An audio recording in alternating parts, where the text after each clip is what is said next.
Bienvenidos a Rockstars del Dinero, en donde descubriremos que hacer dinero no es magia negra, hacer dinero es una ciencia. En este programa comprenderás los elementos de la revolución de la riqueza para que puedas generarla y hacerla crecer. Y juntos convertirnos en Rockstars del Dinero. Síganos en redes sociales en @JavierMorodo y en @Rockstars del Dinero.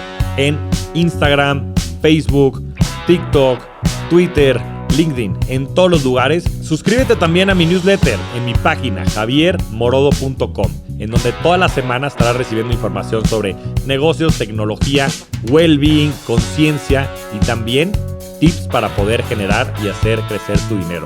No se lo pierdan y convirtámonos juntos en Rockstars del Dinero. Bienvenidos a un nuevo episodio de Rockstars del Dinero. El día de hoy estoy muy emocionado porque tenemos un súper invitado que ya es su segunda ocasión aquí en el podcast. La primera fue un éxito rotundo y de verdad es que es un privilegio poder tener a alguien con tanta experiencia, con tanta visión y también con tan buenas conversaciones que nos hemos aventado en los micrófonos y también fuera de ellos. Entonces, sin más, bienvenido, Miguel. Hola, Javier, me da mucho gusto saludarte de nuevo. Esto es un diálogo continuo. Como tú sabes, nos vemos de repente, sigo tus maratones, tus hazañas deportivas, tus entrevistas, y siempre me da mucho gusto. Es un gusto volver contigo y con Saúl en el estudio. Te agradezco muchísimo, Miguel, y sí, has estado muy cerca de las carreras y otras situaciones, de verdad. Te considero un amigo y de verdad me siento muy, muy afortunado de poder compartir estas conversaciones y otras muchas. Entonces, de verdad es que es un honor tenerte por acá, porque además la primera conversación, el primer podcast fue un éxito. La verdad es que muy buenos comentarios. Creo que la manera en la que tú ves el mundo financiero también es muy distinta, ¿no? Por todo el background que tienes y creo que por pues mucho de lo que has podido aprender en la vida. Entonces, vamos a hablar en esta ocasión de un tema que hemos estado hablando fuera de micrófonos, que es el tema de la desdolarización, ¿no? Entonces, vamos a entrarle directo porque creo que el contexto económico y demás geopolítico, creo que la gente ya lo comprende. Y lo que me gustaría es que empezáramos por platicar de algo que comentaste en nuestro último podcast, que es la estructura general del mundo financiero global, cómo está dolarizado, cómo se ha ido desdolarizando a través de los años y que empecemos por setear la película, ¿no? ¿Dónde estamos hoy parados? Claro que sí, con mucho gusto, Javi. Bueno, la vez pasada entramos a este tema, pues de alguna manera, bajo el argumento de que esa dolarización iba a tener graves repercusiones, no solo a nivel de la redefinición del sistema monetario internacional, sino que respondería también a ciertos cambios geopolíticos, a ciertos balances que se estaban dando en el mundo. Ya estaba de alguna manera bien entrada la guerra en Ucrania, ¿no? O sea, ya la guerra en Ucrania era un factor. Estaba de alguna manera también en el escenario la tensión generada entre China y los Estados Unidos en un proceso que le han llamado desacoplamiento. Y bueno, alrededor de esto, el mundo se ha ido definiendo, unos por un lado, otros por otro y otros por un no alineamiento. Todo esto, pues, evidentemente afecta de alguna manera las relaciones de comercio e inversión en el mundo. No puede sustraerse este tipo de flujos y de corrientes a lo que está pasando a nivel geopolítico, ¿no? Y de hecho, hay muchas voces que están ya sugiriendo que el resultado de todo esto es que el dólar como moneda de reserva internacional está perdiendo su dominio y está disminuyendo su presencia. Hay un perfil más bajo del dólar y muchos pues atribuyen esta disminución en la presencia del dólar en parte a la economía de Estados Unidos, en parte a la economía global y también en una gran medida a lo que es este ajuste geopolítico, ¿no? Entonces, quizás unos 3 puntos de historia para saber dónde estamos, porque el tema es tan crítico, el tema es, yo diría, tan relevante en nuestros días, que en diciembre el Credit Suisse Research Institute hizo una reunión muy importante de los expertos en el sistema monetario internacional y sacaron un estudio muy interesante, que es el futuro del sistema monetario internacional. Este análisis recoge varios puntos de vista y de alguna manera es interesante porque la gran pregunta es, ¿de veras vamos a ver una disminución de la presencia del dólar? Y la segunda gran pregunta es, si fuera así, ¿cuál va a ser el sustituto del dólar? ¿O qué es lo que va a pasar, no? Y esto obedece un poco, pues, a la manera como se ha dado la historia del sistema monetario, ¿no? Recordemos que en 1944 se establecen los acuerdos de Bretton Woods, que fijan el patrón oro. Todo esto venía, pues, de una turbulencia muy grande en el sistema monetario, porque, pues, acordémonos que a principios del siglo la libra esterlina era la moneda de reserva dominante. Después vienen las guerras y entre las dos guerras hay mucha turbulencia en el movimiento de las monedas, mucha inestabilidad, yo diría que mucha volatilidad entre los tipos de cambio. Y en 1944 se sientan todos y se ponen de acuerdo y fijan el dólar como moneda básica de reserva atada al oro a $35 la onza, ¿no? Es bien interesante ver que en estos momentos no se había considerado la propuesta de Maynard Keynes, de John Maynard Keynes, de establecer una moneda internacional supranacional, fuera de toda soberanía, y que fuera totalmente neutral. Le llaman el Bancor, ¿no? Y Keynes, con una gran visión, pues Keynes ya era toda una eminencia, ya había escrito su teoría general de la moneda de interés y el empleo, ya había escrito las consecuencias económicas de la paz, pero fue desechada su propuesta por los Estados Unidos, que pues, evidentemente, como grandes triunfadores en la Segunda Guerra Mundial, deciden tomar ventaja de esto, ¿no? Y este hecho fija la pauta para un desarrollo pues importante en los 50s y 60s, en donde el dólar se consolida como la moneda de reserva.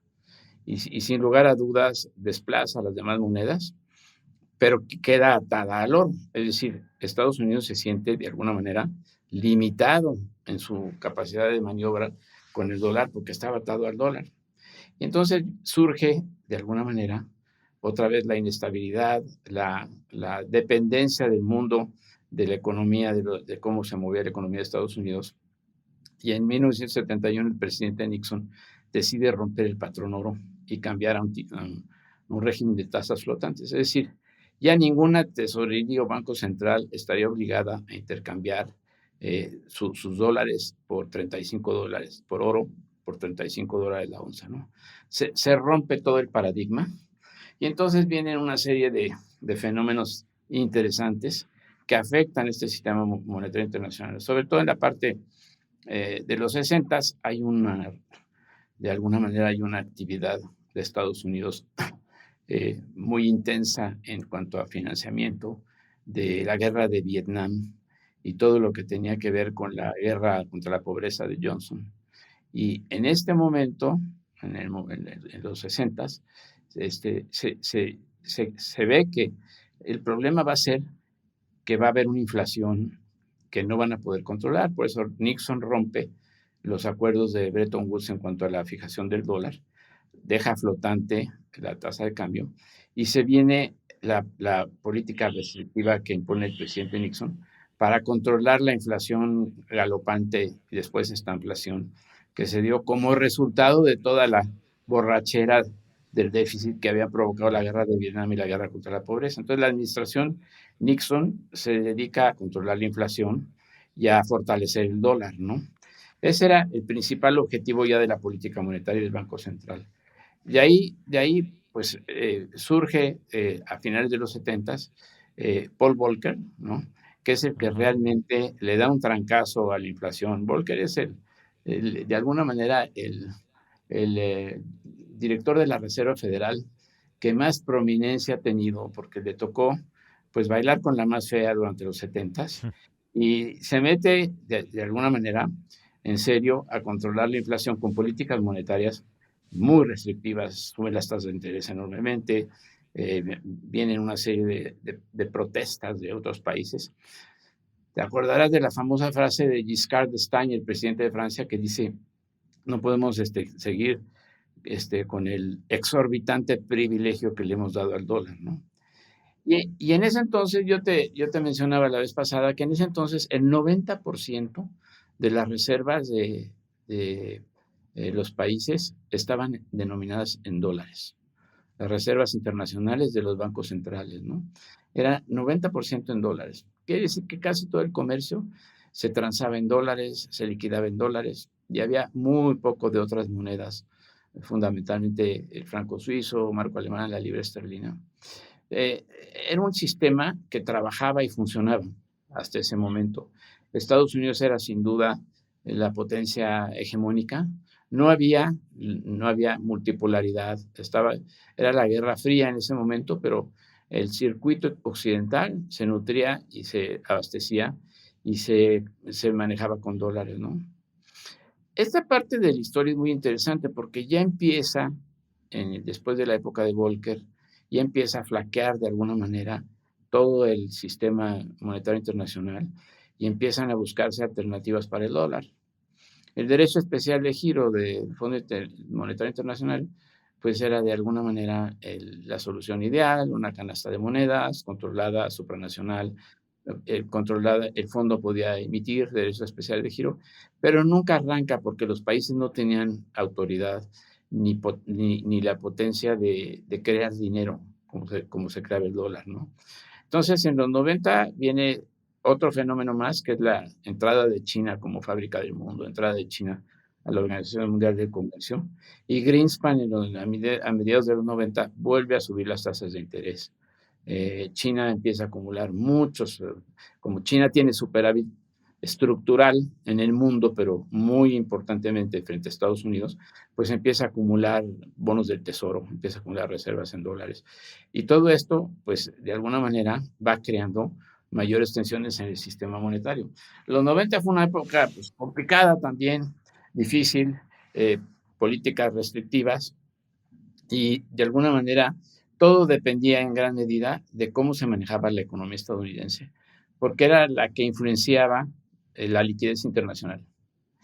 Este es un elemento muy importante. Hay que entender que para que un país pueda ser el principal, tener como moneda de reserva su moneda, tiene que tener un déficit estructural, es decir, tiene que surtir a los demás países de dólares, ¿no? Entonces, Estados Unidos tiene un déficit estructural y el superávit se empieza a concentrar en China y otros países exportadores, ¿no? Entonces, de alguna manera, tú ves que pasa de una mano a otra, pero uno tiene que tener el déficit y el otro absorbe la moneda, y es lógico, China le vendía grandes cantidades, y otros países también, ¿no? Pero la cuestión China-Estados Unidos es importante, y por eso vamos a ver más adelante qué es lo que sucede, ¿no? Pero el punto es que Estados Unidos en ese momento empieza a aplicar una serie de medidas llamadas, te acordarás, ya para el año 2010, 2015, de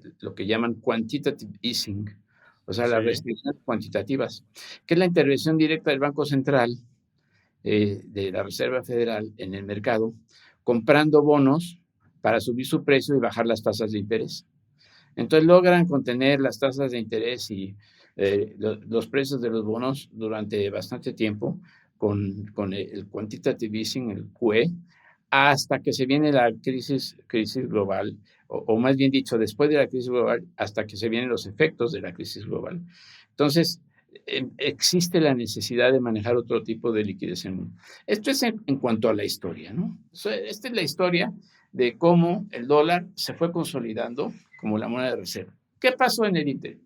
En el ínterin, las reservas internacionales para el año 2000 ya solo estaban al 70% en dólares. ¿Por qué? Porque pues en el año 2000 surge el euro, la Unión Europea, se maneja el euro, y surge el euro como un potencial sustituto. Pero el euro nomás llega a ocupar un 20% Ujú. Los Estados Unidos con el dólar, pues, son realmente el principal, emisor de la moneda de reserva. Y otro pequeño porcentaje, pues, francos suizos, marcos alemanes, monedas duras, ¿no? Se vuelve un calidoscopio mucho más abierto, de alguna manera, en cuanto a las monedas. Eh, es lógico que todo esto, pues, de alguna suerte, eh, empezara a hacer que muchos analistas, muchas escuelas de economistas dijeran, pues eso quiere decir que vamos a una disminución tendida del dólar, que el dólar está perdiendo de alguna manera poder en el mundo de las finanzas internacionales. Y es cierto, de alguna manera, pues ya estaba en 70%. En los siguientes 20 años, cuando se pone el quantitative easing, se reduce esta proporción todavía a menos, a 58, entre 58 y 55% hasta el año 2022. Muy interesante porque eh, el euro gana mucho terreno, pero ya empiezan a surgir como monedas de competencia con el dólar, el renminbi, o sea, el renminbi empieza Ujú. a cobrar fuerza, y otras monedas, ¿no? Todavía con mucho menos presencia que el euro y que el dólar, ¿no? Y así estamos. Esa es la película, digamos, esa es la película hasta hará unos 3 o 4 años, en donde todo se estaba de alguna manera alineando en forma que iba a ser una reducción paulatina de la presencia del dólar. Hasta ese momento, ¿no? Pues muy bien, Miguel. O sea, creo que esto pues da una perspectiva mucho más amplia, ¿no? De cómo llegamos aquí. Creo que es súper importante porque creo que de manera generalizada muchas personas piensan que el dólar pues lleva aquí no sé si miles de años, que está inclusive respaldada por oro, petróleo. Hay muchas personas que tienen esta como concepción distinta y te das cuenta que la moneda como la conocemos, que es un dólar que no está respaldada por el oro, pues tiene poquito más de 50 años, ¿no? Que no es nada de tiempo. Y como dices, es algo que pues tampoco tiene precedentes. Y creo que esto también le da esta dimensión de la flexibilidad o la agilidad o la evolución que tienen los sistemas financieros, ¿no? Y que no son estáticos, cosa que creo que muchas veces es poco comprendida, ¿no? Y con esto creo que se da pie a que sigue, ¿no? Pero antes de irnos para allá, lo que me gustaría es saber tu perspectiva en cuanto al quantitative easing y muchas de las distorsiones que ha generado, no nada más en Estados Unidos, sino a nivel global, al el dólar ser también la reserva internacional. Entonces, ¿qué tanto crees que el quantitative easing ha afectado, y digo, de manera general a los mercados financieros y sobre todo a lo que entraremos más adelante, que es esta desdolarización? Pues mira, afectan en diferentes maneras a diferentes actores. Evidentemente, la gran crisis de deuda latinoamericana, pues surge cuando los Estados Unidos suben la tasa de interés a niveles que no había precedente de eso, ¿no? Esto sucede pues en los noventas y en ese momento el alza de tasas de interés provoca de alguna manera las crisis de deuda de América Latina. Los países simplemente no pueden servir la deuda. En aquel entonces las reservas eran importantes porque las reservas se utilizaban no solo para, para, para apuntalar su propia moneda, la moneda local, ¿no? Se utilizaban también para ver cómo, para amortiguar los choques externos y de alguna manera como reservas también cuando cambiaban las condiciones de los mercados para poder seguir sirviendo la deuda. Entonces se viene la gran crisis de deuda y los Estados Unidos se dan cuenta de que no pueden manejar una estrategia de tasas de interés altas permanentemente, ¿no? Y viene entonces el quantitative easing como una solución, y sobre todo en la época de Greenspan, para estabilizar más que nada la tasa de interés y manejar de alguna manera casuísticamente la apreciación o la devaluación del dólar frente a otras monedas, ¿no? Entonces, ese es el punto. La tasa de interés es fundamental. Ahora, ¿qué es lo que sucede? Que en el movimiento general de monedas de reserva. Eso también empieza a poner muchas dudas sobre la capacidad del dólar para servir los intereses no solo de Estados Unidos, sino de la comunidad global, de las economías globales, porque todo se canaliza a través de cómo está la economía de Estados Unidos, qué tanto, por ejemplo, la inflación es un impacto muy fuerte en los mercados y eso afecta desde luego la moneda y el sistema monetario internacional, porque en el momento en que se deciden a controlar la inflación vía las puras tasas de interés, o en el momento en que el quantitative easing se concentra sobre la tasa de interés, pues de alguna manera estás diciendo, mi objetivo es bajar la inflación doméstica y los demás afuera, pues que se las arreglen como pueden, ¿no? Sobre todo si Estados Unidos necesita seguir acumulando déficit para proporcionar la liquidez a otros actores internacionales, lo que va a pasar es que entonces esa liquidez se encarece o se abarata de acuerdo como la economía americana se esté comportando en los parámetros básicos de inflación y crecimiento. Ahora, hay una cosa bien importante. Esto es estructural. Esto venía ya desde antes. De esta relación de el dólar con las otras monedas, dado los patrones de comercio que existían, pues estaba de alguna manera estabilizada. Se iba bajando, se iba disminuyendo el dólar gradualmente, pero era una situación estable, ¿no? Fuera de los brincos que dio la crisis global, la liquidez en la crisis global de 2008 y los brincos que ha dado la crisis global en los años recientes, pues es una relación estable. Sin embargo, viene otro factor que empieza a incidir notoriamente sobre estos aspectos, ¿no? Y desde luego esto tiene que ver con estos cambios geopolíticos. La guerra de Ucrania, de alguna manera, pone en riesgo la credibilidad del dólar cuando se congelan las reservas de la Unión Soviética. O sea, se les congelan 643. Y eso que la Unión Soviética, perdón, dije Unión Soviética, es Rusia. Sí, sí, no, sí. no sé por qué de repente pero es Rusia. Congela las reservas de Rusia, ¿no? 640. Rusia desde 2014 en la toma de Crimea, cuando de plano se hacen de Crimea a la brava, empieza a cambiar todo su portafolio y se salen del dólar. Acumulan realmente euros, empiezan a aumentar el oro y empiezan a aumentar tiene mucho comercio con China también. Entonces los renminbis también son parte del portafolio, fundamentalmente. Y se salen de eso. Pero resulta que nunca esperaban que la OTAN se uniera, que tomara una posición unitaria, y también descongelan las reservas que tienen en euros. Y eso, pues de alguna manera, prende los focos rojos en China, en Irán, en Arabia Saudita, en varios centros financieros que tenían reservas en dólares, pues prende los focos rojos y dicen, aquí no podemos seguir así, tenemos que encontrar una fórmula para salirnos de esta jaula, ¿no? Porque tenemos dólares y tenemos las reservas en dólares y no nos los honran. Y una acumulación enorme de dólares que se invierten a su vez en bonos del Tesoro de Estados Unidos. Entonces, ese es un punto de inflexión muy fuerte, la guerra de Ucrania. Y el otro, pues la tensión entre China y Estados Unidos. Cuando los Estados Unidos anuncian las medidas, Trump anuncia las medidas comerciales contra China en 2016, empieza una espiral de disminución de la diplomacia y de aumento de la verbosidad agresiva entre los dos países, que ha puesto al mundo en una situación muy complicada, porque China es la gran fábrica del mundo.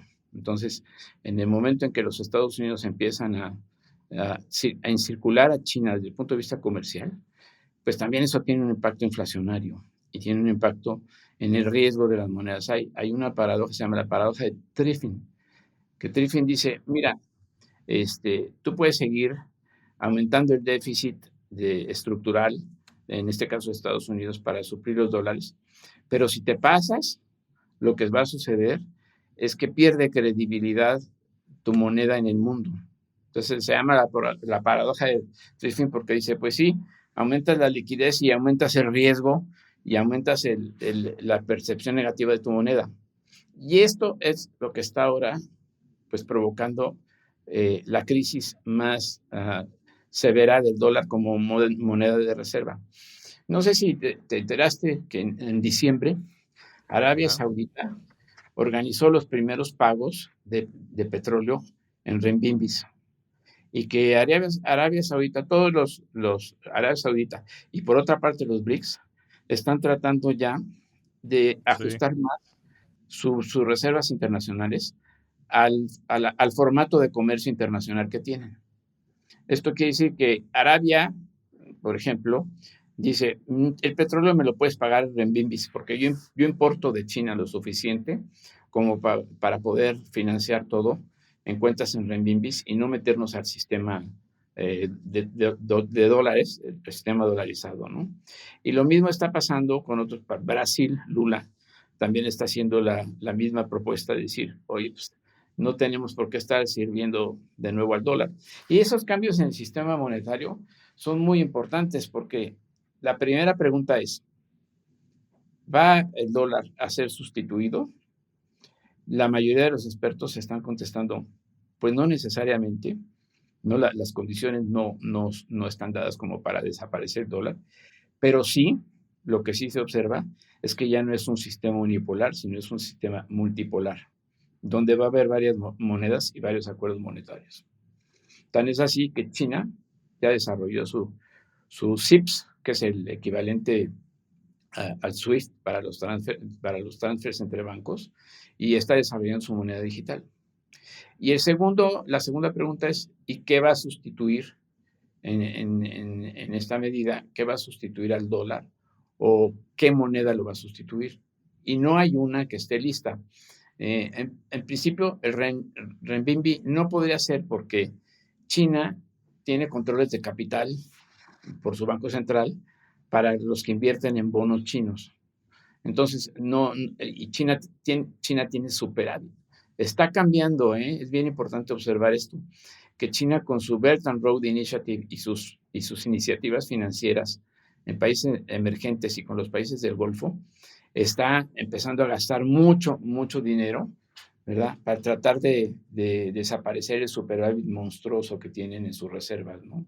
Entonces, están cambiando la dirección y están cambiando, de alguna manera también, la composición. Todos los portafolios de reservas de los países del nuevo, digamos, del nuevo bloque del este, que todavía no se define, Ujú. pero por ahí va China y Rusia, ya se metió Xi Jinping a transar un acuerdo de paz de Arabia Saudita con Irán. Arabia Saudita está en proceso de transformación, está de alguna manera está eh, eh, resolviendo su problema con Yemen, está siendo mucho menos agresiva, ya resolvieron su problema con Qatar. ¿Qué quiere decir esto?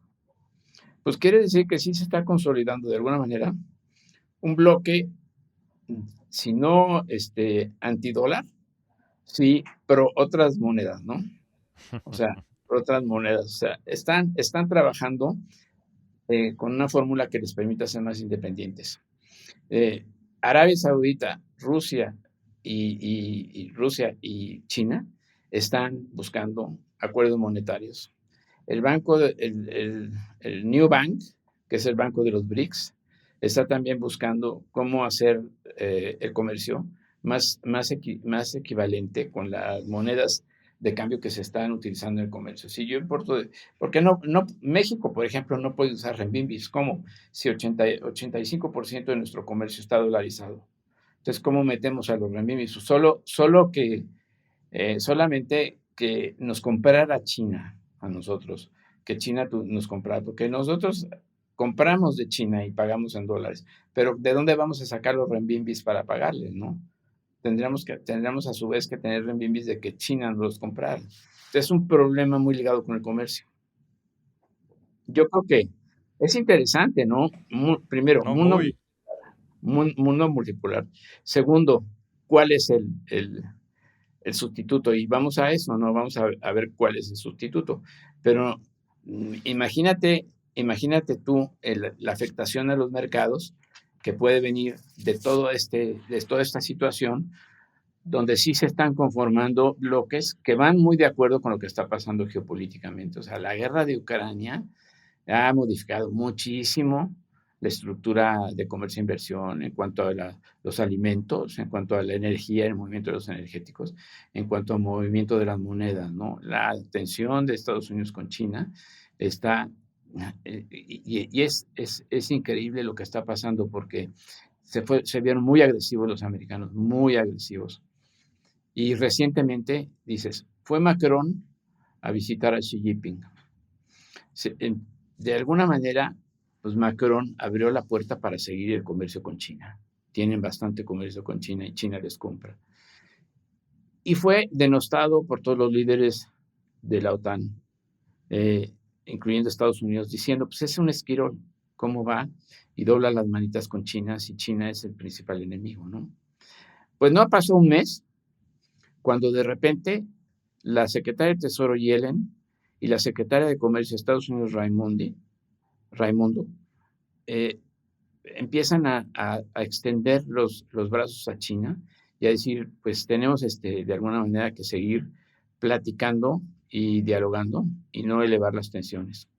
Y Vilken, el secretario de Estado, que canceló su visita por los globos, aquellos espías que mandaron, de repente dice la semana pasada, estamos listos para hablar con China. Y en este momento están tratando de ir a China la secretaria de Tesoro, la secretaria de Comercio, y se está proponiendo una reunión al más alto nivel entre el ministro de Relaciones Exteriores de China y el ministro de Relaciones Exteriores y el secretario de Estado de Estados Unidos.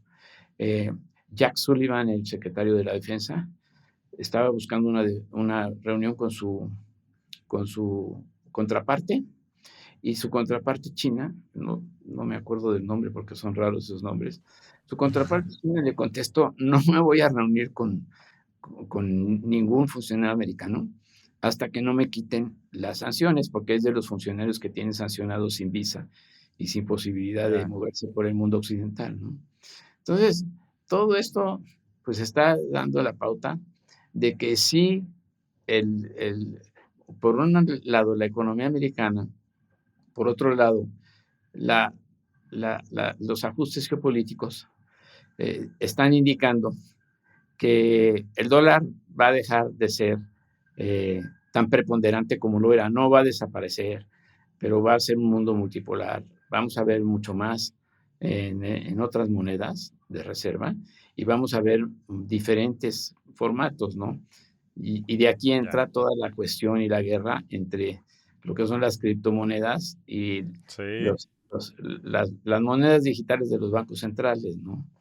Porque hay toda una tesis. Tú sabes, el Banco de Pagos Internacionales publicó su reporte anual el año pasado y le dedica, pues fácilmente 2 capítulos o 3 de los 7 o 6, le dedica una gran parte al análisis de las criptomonedas y de las monedas digitales de los bancos centrales, ¿no? Con una crítica muy fuerte, o sea, el Banco de Pagos Internacionales está muy en favor de que la moneda digital sea manejada por los bancos centrales y no en el mercado, en el mercado libre en el mundo, ¿no? Claro. Dicen, atacan muchísimo la criptomoneda diciendo dos argumentos fuertes. La fragmentación, hay demasiadas, no hay, cada día sale una nueva criptomoneda. Y 2, el costo de transacción, que como exige que entren los mineros o los validadores, no tiene economías de escala. De repente, entre más operaciones haces, más se encarece, cosa que no sucede con las monedas o no sucedería con las monedas de los bancos centrales, ¿no? Entonces hay todo un debate.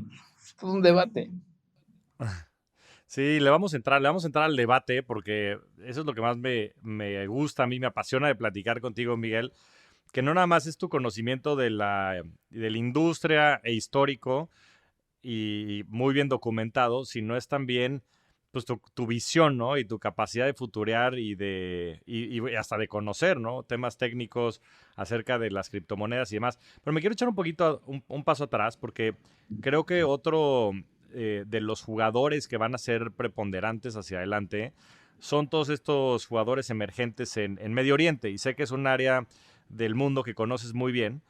Y bueno, yo ahorita fui a Qatar el año pasado con el Mundial y demás, estuve en Emiratos Árabes y verdaderamente salí sorprendido del nivel de sofisticación y de Sí. cómo creo que se está formando el nuevo centro financiero, sobre todo de este bloque del este, ¿no? Entonces, a ver si nos puedes platicar un poco más acerca de todo lo que se está desarrollando allá y de cómo esto potencialmente podría ser lo que Nueva York y otros centros financieros fueron en su momento para el oeste, para Bueno, occidente.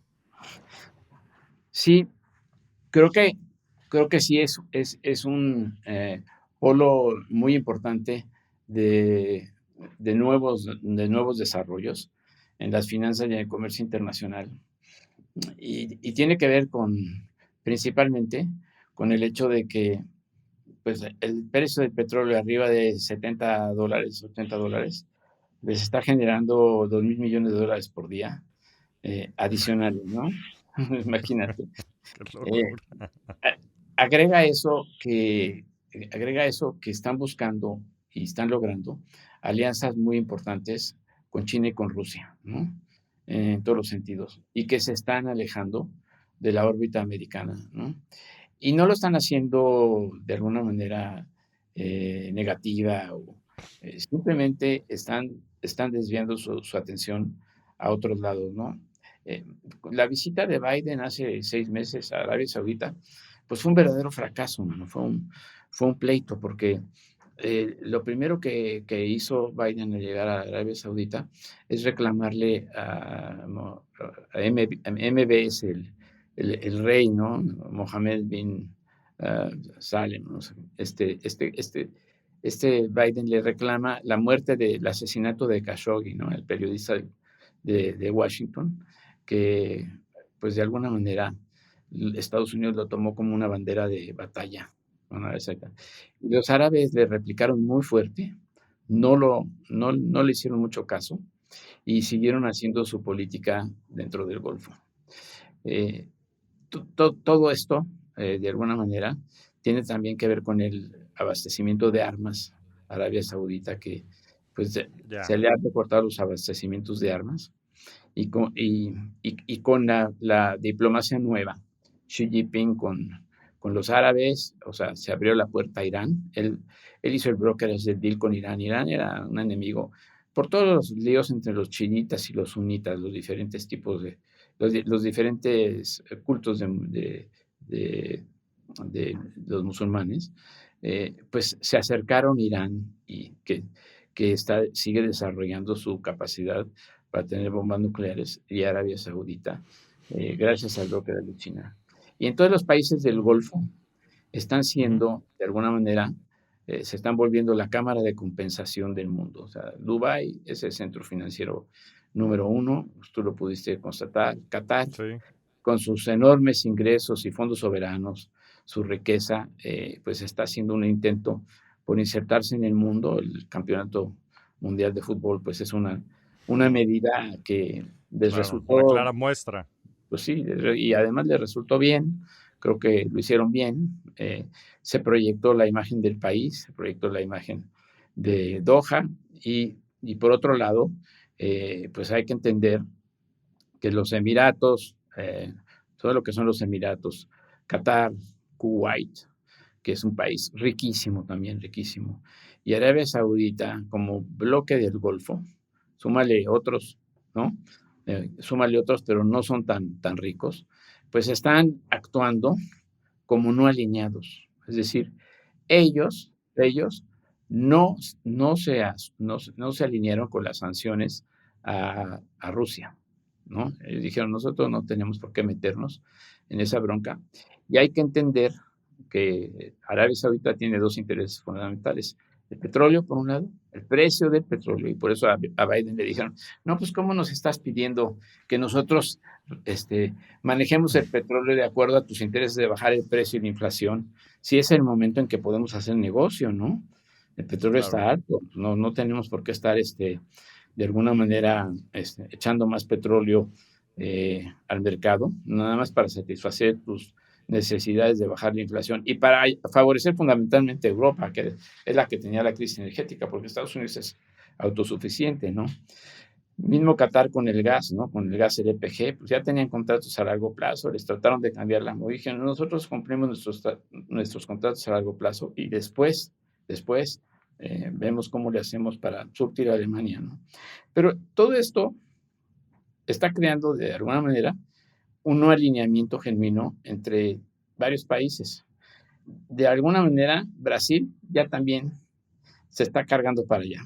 Mira, apenas entró Lula y se fue a Washington con una delegación pequeña.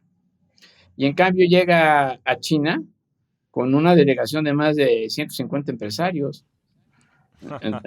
Entonces, después de ir a Estados Unidos, ¿no? Con una delegación mínima, y se va a China y dice, nosotros vamos a seguir nuestro comercio con China. Claro, tienen un comercio importante con China, más del 40% de su comercio con China. Entonces, ¿qué es lo que está pasando? Pues lo que está pasando es que está surgiendo un bloque de no alineamiento y a pesar de la galvanización del consenso que lograron los Estados Unidos cuando la guerra de Ucrania, cuando la invasión, la verdad es que, primero, Macron demuestra que la Alianza Atlántica se resquebraja cuando hay que hablar de comercio. Segundo, los países emergentes y los países del Golfo no están alineados con la posición de la OTAN, ¿no? No están alineados. Entonces, lo que sí está pasando es que todo esto está generando nuevos intentos por reformular el sistema de transacciones, las monedas y desde luego también los financiamientos. Ya no están descansando tanto en Estados Unidos. De hecho, el Golfo se está volviendo en el financiero más grande del mundo, incluso para China, ¿no? Eso es lo que está pasando. Es interesante que los países del Golfo, pues con ese excedente que tienen, no pueden absorberlo totalmente, ¿no? Tienen intereses muy claros. Por ejemplo, seguridad alimentaria, tienen el interés de desarrollo tecnológico y tienen el interés de energía, desarrollar fuentes de energía limpias. Paradójicamente, quieren desarrollar fuentes de energía limpias porque están preparados para, para, para cuando el petróleo ya no sea el principal combustible, ¿no? Fíjate que además están invirtiendo muchísimo en educación y cultura. Si tuviste Es oportunidad de Doha, importantísimo. Sí, es importantísimo. Digo, impresionante. Abu Dhabi ya tiene su Louvre, ya tiene su Guggenheim, están Sí, metiéndose las escuelas son de primer nivel, ¿no? Ya está el dinero en Abu Dhabi y en Kuwait, en Qatar, ¿no? Entonces sí se está volviendo un centro muy financiero muy importante. México, México está buscando una redefinición de su alianza con países del Golfo que pues, no habían sonado para nada, ¿no? El secretario Ebrard estuvo el año pasado en mayo en los países árabes, hizo toda una gira, lanzó una serie de iniciativas, mandó misiones comerciales, van varias misiones comerciales financieras que van de México al Golfo, y se está tratando de encontrar la fórmula para reorientar un poco nuestra relación económica al Golfo.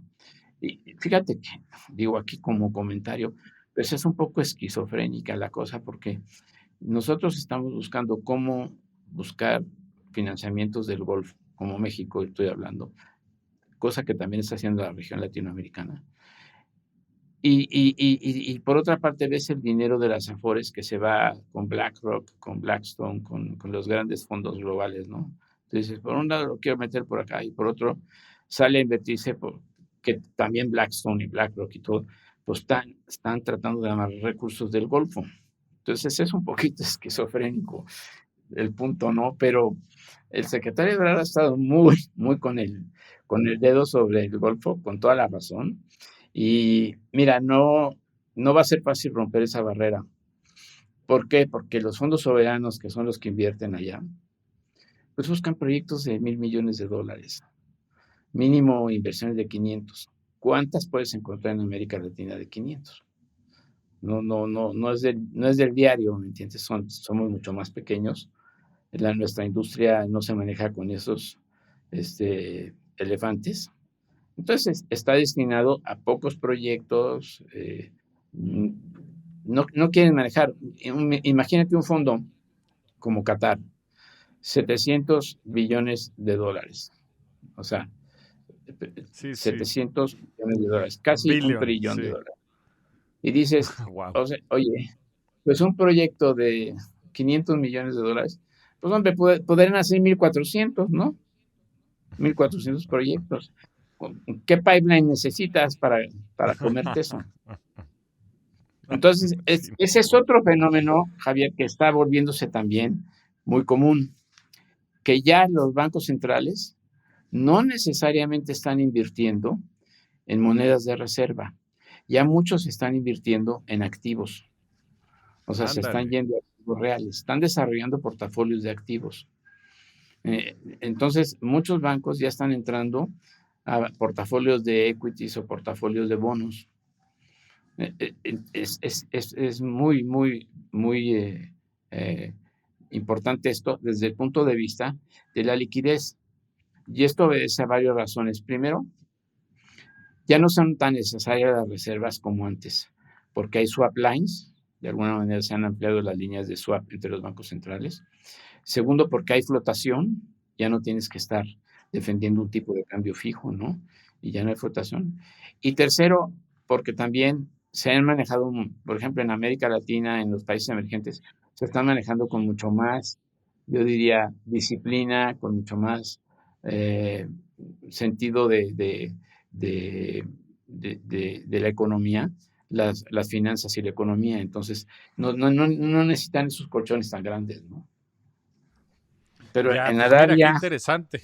Ya, sí, sí, qué interesante es un, todo esto.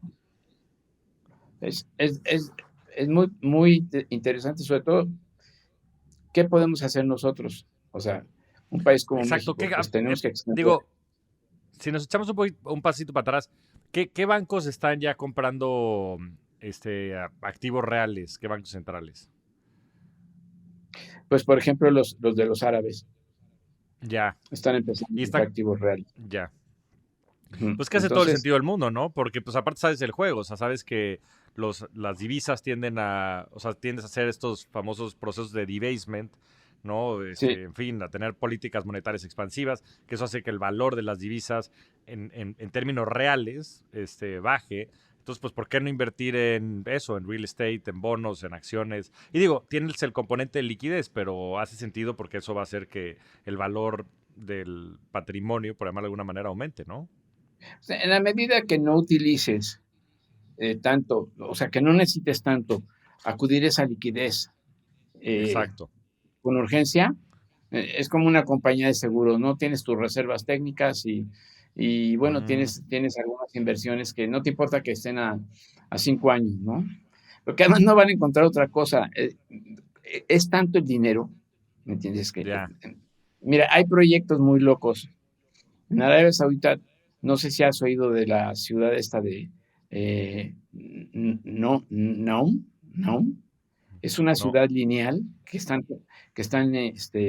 empezando a construir. Ya hay un museo en Riad, que es una ciudad lineal de 270 kilómetros de extensión. Es una línea recta, ¿ok? En el ya, noreste de Arabia. Y es una ciudad, no vas a necesitar coche, todo está dentro. Son 270 kilómetros de extensión y son como, tiene una extensión como de, ¿qué era? Son como 2 kilómetros, es un como cuadrado de 2 kilómetros por 270. Y entonces ahí tienes todo, estadios, eh, edificios residenciales, centros de entretenimiento, mercados, etcétera. Y tienen un museo. Es un proyecto loquísimo porque dices, lo que va a costar esto, ¿no? Eh, ¿Cuánta inversión se va a ir en desarrollar esta ciudad? Pero se están preparando porque saben que son un desierto y que ese dinero que tienen ahorita no necesariamente va a fluir siempre. claro. El Sí, Golfo se está convirtiendo en el polo financiero importante en este momento. Y con ello está arrastrando, de alguna manera, más a la consolidación de otras monedas fuera de la órbita del dólar. No quieren depender del dólar, no quieren. Están haciendo acuerdos con los rusos y con los chinos y con los iraníes y mediante el New Bank de los BRICS van a meterse también con Brasil y con todo lo que son los países emergentes, ¿no? pues sí, pues, en fin, yo me quedé impresionado ahorita que fui y me quedo aún más con lo que comentas. ¿Cuáles son las implicaciones que esto tiene, ya hablando específicamente de México, y cómo ves al Banco Central Mexicano, Banjico, preparado y también reaccionando a todo esto que comentas? Bueno, mira, el Banco de México, pues no tiene mucha capacidad de maniobra porque nuestro comercio está fundamentalmente Ya, concentrado con Estados Unidos. Es como decir qué capacidad de maniobra tiene México para sí, desarrollar por ejemplo, para alinearse con el bloque sino-soviético. Pues cero, cero, cero capaz. sí, Yo sí, diría que cero. cero capacidad. Lo que sí tenemos es capacidad para quedarnos en el no alineamiento. Eso lo hizo Ujú. México por muchos. En México era miembro de los países no alineados. México, pues, tuvo relaciones con Cuba mucho tiempo. Eso se utilizó con fines políticos, de equilibrio político. No necesariamente resultó una buena medida comercial. Y en el caso de México, pues nuestro comercio con América Latina es muy pobre, la verdad, es muy pobre. Si hubiera un comercio rico con América Latina significativo, que era lo que se trataba de hacer con la Alianza para el Pacífico, pero pues esa alianza está ahorita en el limbo, pues después de lo que pasó con Perú, y como se están desarrollando los eventos políticos en América Latina, pues no es ahorita, digamos, un momento de lo más propicio para que México extienda las líneas y swaps y relaciones entre bancos centrales, simplemente porque no lo garantiza el nivel de comercio. Pero el Banco Central de aquí, pues, está dolarizado. Ahora, ¿eso qué quiere decir? Pues no tiene ningún problema porque nuestro comercio es en dólares. Con el nearshoring, eh, es la palabra de moda, Sí, se está viendo mucho intento, no solo de Estados Unidos, sino también de China, de ganar algunos espacios, ¿no?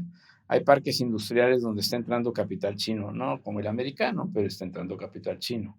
Entonces están viendo a México como un puente para Estados Unidos.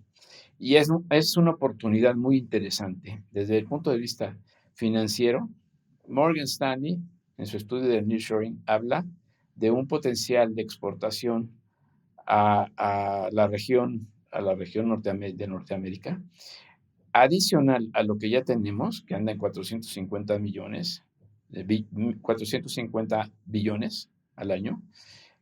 Imagínate que están hablando de 150 a 250 billones de dólares más en la segunda onda de nearshoring, porque la primera pues ya fue cuando se abrió el acuerdo de libre comercio, cuando se consolidaron las inversiones en la industria de automotriz y de autopartes, electrónica y toda la industria de aeronáutica, ¿no? Pues ahora el estudio más importante habla de que se pueden generar de 150 a 250 millones de dólares de exportaciones incrementales sobre las que ya ujú, hay en 5 años. Eso, o sea, 250 es la cuarta parte de nuestro PIB. O sea, imagínate el potencial de crecimiento. Y 250, pues evidentemente ahí estamos hablando la mayor parte mercado dólar, ¿no? ya, claro. Pero pues bueno, yo creo que también deberíamos de entrar al debate de las monedas digitales de banca central, o en fin, Ujú. o ver qué hacemos con la criptomoneda, porque sí se va a necesitar otro activo de reserva neutral, digamos, ¿no? Que no Claro. obedezca nada Y, más a un país, ¿no? y contrapesos, ¿no? Y ahora, con esto vamos a entrarle a las alternativas, ¿no? Porque a mí, en fin, hay mucha gente que después tiene mucho renombre y, en fin, del otro día nos estaba dando una plática el chief economist de un grande banco y le preguntaron, le dijeron esto, ¿no? Le dijeron, oye, pues pareciera que no hace sentido tener un mundo dolarizado con todo lo que está pasando, con el déficit en Estados Unidos creciendo, la deuda creciendo. Y su respuesta fue sí, pero no hay alternativas, ¿no? Y yo creo que sí las hay. Y yo creo que en el muy largo plazo, como dices, no es que el dólar vaya a desaparecer, pero probablemente vaya a haber muchos contrapesos y otras estructuras que permitan que el mundo funcione de otra manera, ¿no? Al igual que el tema de las divisas sin respaldo de oro, pues lleva 50 años, seguramente en X número de años veremos otro mundo, ¿no? Entonces, ¿cuáles son las alternativas que tú ves, Miguel? Ya has dado algunos destellos de ellas y sobre todo cuáles son los pros y cons y la probabilidad inclusive, a ver si te aventuras a darnos una probabilidad de lo que crees que pudiera ser el mundo en 10, 15, 20 años. Mira, ¿te refieres al caso de México o en general? En general, o sea, ¿cuáles son las alternativas a la dolarización? O sea, ya nos dices ahorita Ah, el ok. renminbi, algunas otras, las divisas digitales, ¿no? Que se puedan construir sobre los blockchains, Bitcoin. O sea, ¿cómo crees que se pudiera ver dices que ahorita vale entre 58 y 55% el dólar en términos Sí. de las reservas internacionales y el comercio? ¿Cómo crees que se podría ver en 10, 15, 20 años? Bueno, en 10, 15, 20 años, lo que probablemente vamos a ver es una China muy crecida, o sea, una China que ya está a la par en tamaño de la economía con Estados Unidos, no necesariamente cualitativamente, no en el ámbito militar ni tecnológico, porque eso es lo que Estados Unidos quiere, reducirle la capacidad de desarrollo tecnológico a China, por eso están tan de alguna manera firmes en desarrollar una base de construcción de producción de microchips onshore Claro. y no delegar todo eso. Pero yo vería una China muy crecida, de tamaño de la economía americana en 10 años, vería una economía americana disminuida por las divisiones políticas, los problemas que tienen han hecho que la economía americana se vuelva un verdadero juego suma cero. O sea, en cualquier concesión que quiere ganar un grupo de interés en el Congreso, automáticamente implica que hay otro grupo que pierde lo mismo, la misma, o sea, tú le das a unos y se lo estás quitando a otros y eso paraliza el sistema político, no hay avances, no hay, de alguna manera la innovación que se pretende con la nueva ley de producción de chips y toda la ley de reducción del acta de reducción de la inflación, está empezando a funcionar, o sea, sí están dándose más producción de chips y de insumos básicos para la electrónica en Estados Unidos. Pero vamos a ver dos polos. China y luego una serie de aliados de China. Rusia, Okay. fundamentalmente, eh, muy probablemente Irán se va a aliar a esa coalición, y la India tiene ya pues el 60%, 70% de su comercio con China. La India Okay. ya es del tamaño de China en población. Entonces, ¿qué va a pasar? Que vamos a vivir, vamos a pasar de un mundo donde era realmente un mundo unipolar, dominado por Estados Unidos y su tecnología, a un mundo multipolar, cuando mínimo bipolar, ¿no? Donde va a haber el bloque de China y Rusia y algunos aliados, y luego va a haber un bloque de Occidente, que es básicamente Europa y Estados Unidos. Y luego una serie de países en desarrollo que van a jugar doble carta. Van a tener comercio con China, van a tener comercio con Estados Unidos y van a ser swingers en toda esta relación, ¿no? Para las Ya. monedas eso sí significa que el dólar va a disminuir su participación, no necesariamente, como dijimos, va a desaparecer, pero sí va a ser un mundo multipolar. Para las monedas digitales es la gran oportunidad, porque va a ser la única moneda que pase las dos fronteras sin problema. O sea, de Claro. alguna manera, el que digas moneda digital y no necesariamente tiene que estar en manos de los bancos centrales o de los gobiernos. Puede estar también en manos privadas, una vez que las criptomonedas pues, se organicen bien, se evite la mayor fragmentación, se organicen los mineros o los validadores para ver cómo se reducen, se logran economías de escala en las diferentes monedas y se evite que la moneda sea lo que es hasta ahora, porque ahorita es especulativa, no tiene las funciones de depósito de valor ni de unidad de cuenta, ¿no? Sí de medio de cambio, pero no funciona como depósito de valor ni unidad de cuenta. Para que eso pase, pues hay que asimilarla más a los criterios de los bancos centrales y los libertarios no quieren ceder en su capacidad para manejar esto en forma autónoma con las finanzas descentralizadas, ¿no? Y los bancos centrales, por otra parte, dicen, oye, necesitamos tener integridad, no podemos aguantar el lavado de dinero o cosas totalmente anónimas porque no va a funcionar, necesitamos tener eficiencia, necesitamos tener no fragmentación, sino consolidación. Entonces, ¿qué veo en 10 años? En 10 años, lo que muy probablemente se dé es un mundo mucho más, yo diría que en principio va a ser una división dolorosa, porque no necesariamente los occidentales pensamos como los orientales, ni ellos como nosotros, pero a la larga, tú no puedes impedir que los negocios funcionen. Entonces, ¿qué va a pasar? Claro. ¿Quién va a ganar? ¿La tensión y la política entre Estados Unidos y China o los negocios que se dan ya? ¿Por qué están yendo la Yellen y la Raimondi? ¿Y por qué quiere Blinken ahora sí ir a China? ¿Por qué? Porque ya vieron que se les pasó la mano, que debajo de ellos hay toda una economía que funciona, quieran o no quieran. Entonces ya vieron que se les pasó la mano, entonces quieren de alguna manera poner un piso a la competencia. Quieren que esa competencia no se vuelva peligrosa. Y hay mucho peligro, ¿eh? Hay mucho peligro, porque si tú ves la guerra de Ucrania, que fue en alguna medida provocada por Occidente, yo no digo que nadie apoyaría ninguna, o sea, nadie apoyaría la invasión, eso no, ese criminal error de Putin, pues no se puede apoyar. Pero, oye, desde 2008 están prendiendo la mecha al cohete, diciendo que desde 2008 la declaración de Bucarest de que Ucrania debería de ser parte de la OTAN y de la Unión Europea y toda el circo eh, que se dio con el cambio de régimen en Ucrania entre Yushchenko y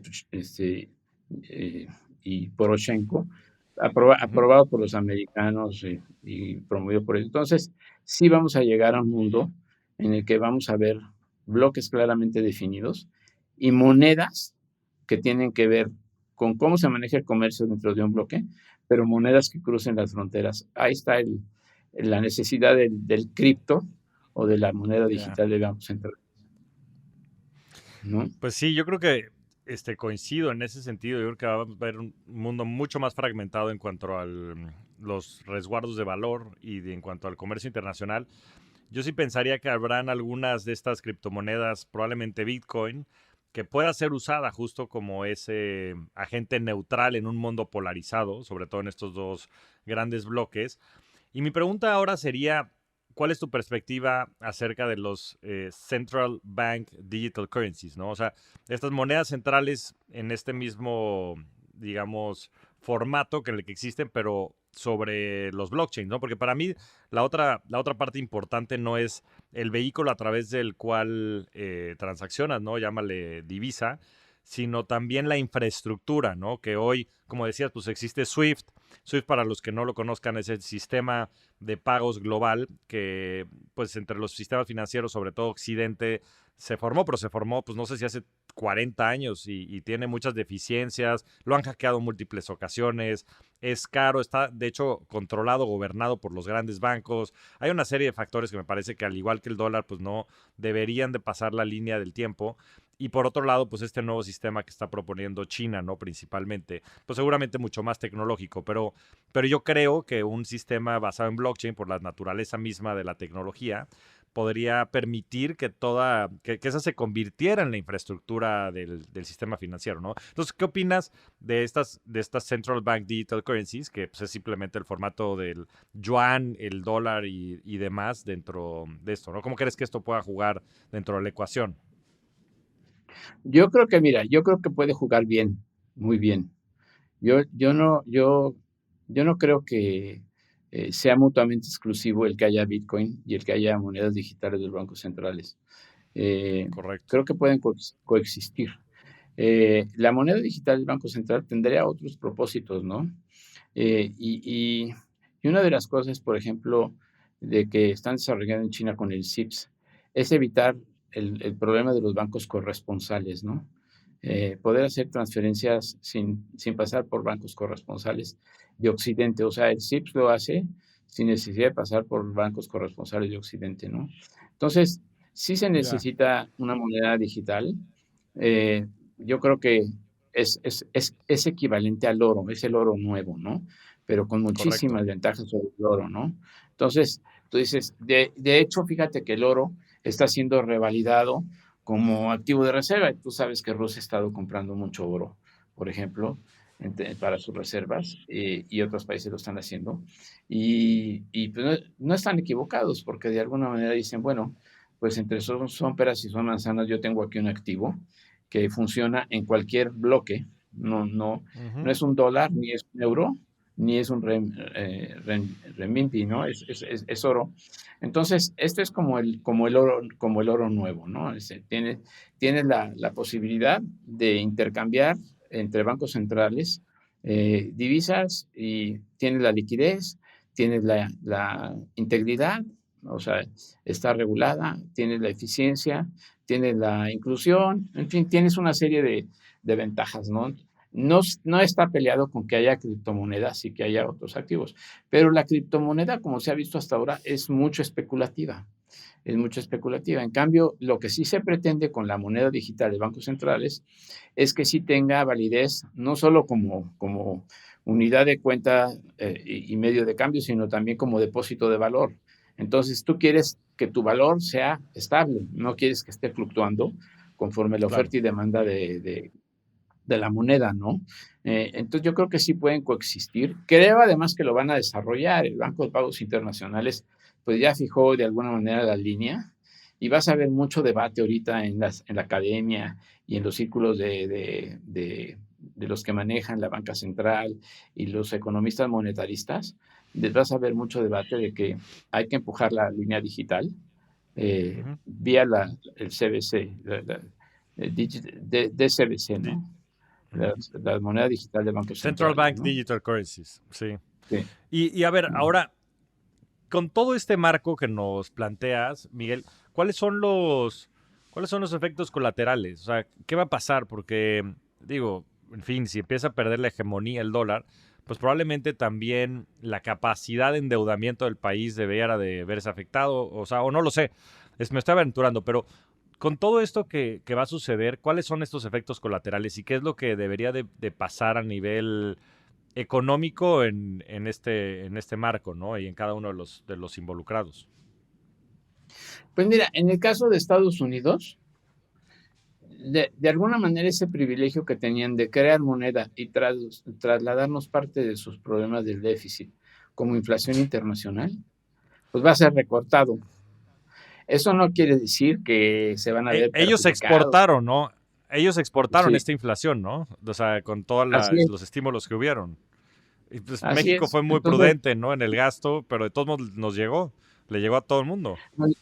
por las tasas de interés, ¿me entiendes? Por las tasas de interés y la dolarización. Entonces, lo, la, cadena, la cadena rompió a la economía latinoamericana en los noventas, y la década perdida le llaman, ¿no?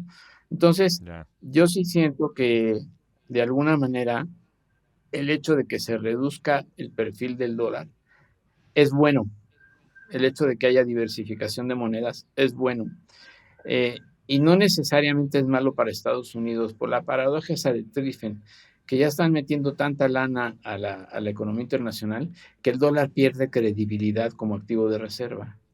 Ya. Entonces, yo sí creo que esa disminución los va a ayudar, o sea, nos va a ayudar a todos, nos va a ayudar a todos a tener incluso patrones de flujos monetarios más acordes con los flujos reales de comercio. Porque si tú eres un país que le compra el 80% a China, ¿por qué le estás pagando a China con dólares? Y luego Claro. China tiene que reciclar esos dólares. Pues págale con su moneda, o sea, de alguna manera saca renminbis de países que traen superávit de renminbis, ¿no? Renminbis, ¿no? Entonces, yo sí creo que es bueno que se dé un sistema multipolar. También es bueno desde el punto de vista de estabilidad, digamos, geopolítica, porque hemos visto que mira, estamos muy amenazados de que el escalamiento militar se salga de control. Si Rusia nunca va a perder la guerra con Ucrania, primero estalla en un misil nuclear en Ucrania, ¿ok? Que perder la guerra, ¿no? Pero eso va a obligar a todos a ir a la mesa de negociación, que debería de ser la primera premisa, de no estar mandando, no han mandado 47 billones de dólares de armas. Pues hombre, mejor empujen la negociación diplomática, ya, ahorita. Cuando no hay ganador ni perdedor evidente, es cuando lo tienen que hacer. Pero todo eso, pues va a disminuir un poco el perfil, y el peligro también, porque mira, también Taiwán es otro punto y el Mar del Sur de China, Sí. otro punto, un foco rojo, ¿no? Donde no queremos que los chinos cometan el error de invadir Taiwán, pero las líneas rojas empiezan a cruzarse muy pronto, como pasó con Ucrania, ¿no? Y entonces ya dices, bueno, pues, el, el, el, cuál es el motivo de todo? En el caso de Ucrania, es una guerra que se pudo haber evitado. Es, sin duda, no es mucha necedad pensar que Ucrania tenía que ser parte de la OTAN, de la alianza militar. No estoy hablando de la Unión Europea. Y también lo mismo, pues es mucha necedad pensar que, que Taiwán puede permanecer sin vínculos con China cuando pues en realidad es China, la verdad. Tiene que encontrarse una fórmula como ya se había encontrado, la de la ambigüedad en el tratamiento de Taiwán, y se rompió eso y entonces se ha elevado la tensión. Pero Estados Unidos, en la medida que el dólar pierda su hegemonía, pues se va a ver, yo creo que también más controlado y van a manejar mejor su economía sin tratar de pasarle los problemas a la economía internacional. Pues sí, yo creo Por que ahí. siempre tener más balance va a ser algo positivo, ¿no? Yo creo que sin duda eso nos ayuda como humanidad a tener pues un mundo más equilibrado, ¿no? Y que no sucedan estas anomalías como sucedió en el tema de la inflación y en fin, ¿no? Pues es un impuesto, o sea, la inflación es un impuesto y es un impuesto que los Un americanos pues impuesto. exportaron a todo el mundo, ¿no? Y terminamos pagando las consecuencias todos. Así es, así es. O sea, es un impuesto. Sí. Estamos pagando tú y yo una parte de ese déficit americano. Lo estamos Sí. pagando. Y va a haber un Y problema todos muy en el serio mundo. porque, claro, y va a haber un problema muy serio porque el desacoplamiento de China, y por eso están reaccionando ahorita la secretaria de Comercio y la del Tesoro, va a generar mayor inflación. O sea, ahorita la inflación viene pues porque subieron los precios del petróleo, porque subieron los precios de los alimentos y, y, y lo que llaman inflación estructural, ¿no? O sea, si le quitas el ruido, pues ahí más o menos la han ido controlando. Pero imagínate tú la inflación que va a transmitir que dejes de producir bienes intermedios y bienes duraderos baratos en China y que los tengas que Claro. pasar onshore. Entonces, parte se canalizará vía México, que somos los únicos en América Latina que podemos dar esa respuesta, porque Brasil está muy lejos, los fletes los matan, y tienen una industria de manufactura bastante obsoleta, y Colombia y Perú, pues no pelan, ¿no? Entonces, la verdad es que tenemos que ponernos muy, muy listos y alzar las antenas, y creo que se está haciendo bien en extenderle los lazos a los países del Golfo. Es un éxito en la política exterior porque tiene que, de alguna manera, visualizarse que si no tenemos nexos con los principales financieros del mundo, vamos a seguir muy pegados a la órbita del dólar. Sí, a ver, y por último, tu opinión sobre México. O sea, en eso todo coincido en todo lo que estás diciendo, pero tu opinión sobre México en este contexto, ¿no? Y el tema de nearshoring y el estudio que mencionabas y estos potenciales 250 billion, que como dices es una cuarta parte del PIB. O sea, pareciera que es otra vez el nuevo Mexican Moment, ¿no? Que seguramente lo habrás escuchado muchas veces en tu carrera profesional. Pero, ¿cómo lo ves tú? Digo, sobre todo con la experiencia y la visión que tienes, ¿qué crees que pueda pasar con México en los próximos 10 años?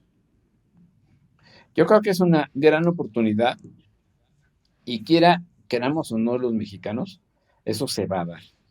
Más bien, quieran o no Eso los me gusta. políticos mexicanos, eso se Eso va a me dar. gusta. Eso me Sí, eso gusta. se va a dar. Y se va a dar porque no hay nadie que llene el hueco que se va a quedar en Norteamérica de China.